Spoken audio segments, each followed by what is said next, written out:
In this podcast episode, Billy Bob Thornton opens up about everything from the brutal realities of growing up in the South to the highs and lows of Hollywood fame, the nuances of artistry, and the dizzying effects of modern technology on society. Billy Bob Thornton quite unflinchingly details his rough upbringing in the American South, painting a vivid picture of a world marked by hardship and harsh discipline. He recounts a childhood where physical punishment was the norm, not the exception. These early experiences were shared by many in that era and region, contributing to a tough and often violent environment. For Thornton, the violence wasn't something exceptional, but a raw part of life's fabric, preparing kids for the brutalities of the world as they grew older. He also touches on the cultural and historical reasons behind the South's toughness, referencing Malcolm Gladwell's analysis of how sheep-herding communities bred a mentality of swift and violent protection. Thornton highlights how this lineage manifests in generations, resulting in perhaps misunderstood social dynamics, often caricatured by outsiders. The conversation challenges listeners to reconsider the stereotypes of Southern people, recognizing a nuanced past shaped by necessity and survival rather than mere prejudice.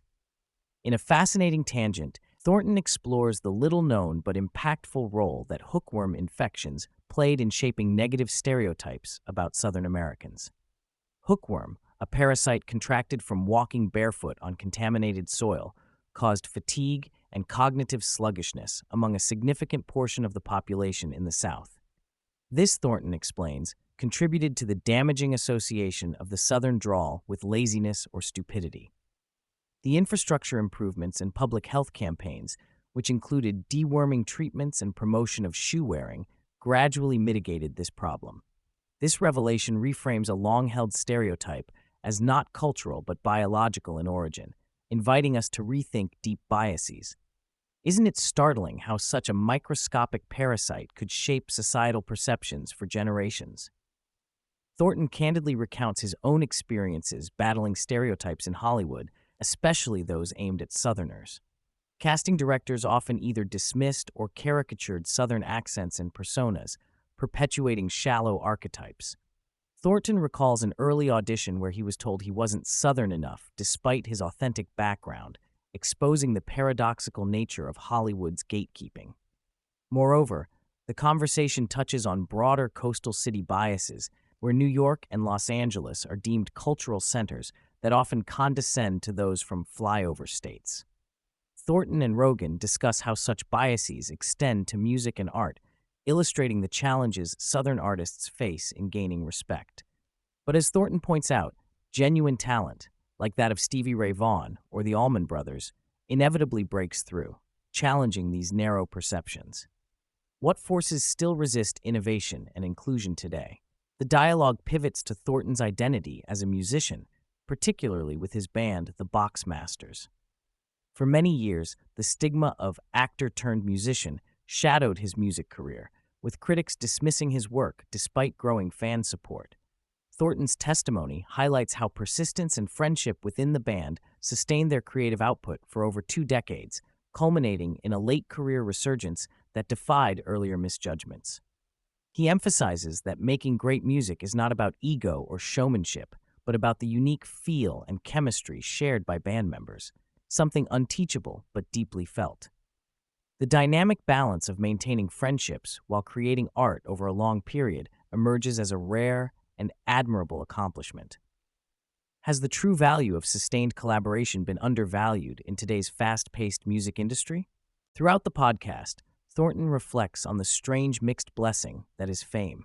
He recalls attending elite celebrity parties filled with some of the world's most famous figures and feeling like an outsider. Fame changes how you navigate even basic things like airports and public spaces, often creating a paradox where you feel both omnipresent and isolated. He also addresses the constant scrutiny from press and fans, lamenting the tendency of people to delight in celebrity failures or to spread baseless rumors. Thornton's stoic response is to do your acting on the red carpet, not in the movie, valuing authenticity over performance in public life. This section probes how fame distorts identity and interpersonal dynamics, prompting us to question, What is lost and what is preserved when a person becomes famous? Thornton offers a prescient critique of social media and the internet's impact on society. While acknowledging the democratizing potential for undiscovered talent, he warns about the overwhelming onslaught of information, distraction, and the rise of bots inflating or distorting public discourse. This environment fosters division, echo chambers, and unprecedented mental health struggles, especially among younger generations. The conversation underscores the addictive nature of smartphones and social media platforms, where attention spans shrink and real interpersonal connection suffers. Thornton's perspective, grounded in having witnessed cultural shifts over decades, highlights an urgent need to navigate this brave new world wisely.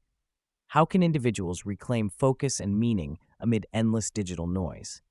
The discussion turns to comedy, where Thornton expresses admiration for comedians who break new ground, like Stephen Wright and Steve Martin. He reflects on the unique pressures of stand-up, where making an audience laugh in the moment is both exhilarating and terrifying. The contrast between small, intimate venues and huge arenas alters the nature of the comedic experience, impacting both performer and audience. Thornton likens stand-up to a form of hypnosis, where the comedian guides the audience into their mindset. This powerful yet fragile art depends on timing, trust, and shared energy. The episode probes why bombing on stage is so feared, yet why the rush of a great set remains addictive. Could comedy be the purest shared human connection in performing arts? A major highlight is Thornton recounting the creation and impact of his breakout film Sling Blade. What started as a moment of profound self-loathing in a grim dressing room evolved into an unforgettable monologue performed before a mirror that later became the film's emotional backbone. The character of Carl emerged from a blend of local legend, personal history, and gothic imagination. Thornton details how he wrote the screenplay in just 9 days while caring for his young son, and how the film's success was sudden and overwhelming. He acknowledges the rarity of such genuine overnight success, especially in an era before internet viral fame.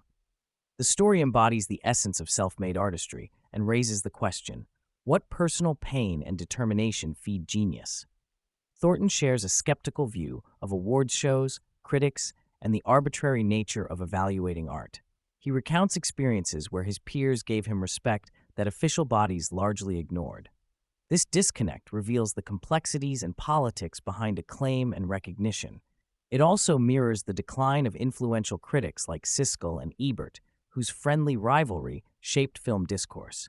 He argues for focusing on audience reception rather than critics or awards, and dismisses the idea that art needs to please gatekeepers. Thornton's stance is a call for humility and authenticity in creative work. Why seek external validation when the audience is the truest judge? What does true artistic success really look like? Into the later stages of the conversation, Thornton muses on aging, health, and endurance, especially for performers. The example of Mick Jagger and members of The Who still excelling on stage at advanced ages contrasts with past generations, where most musicians died young or retired early.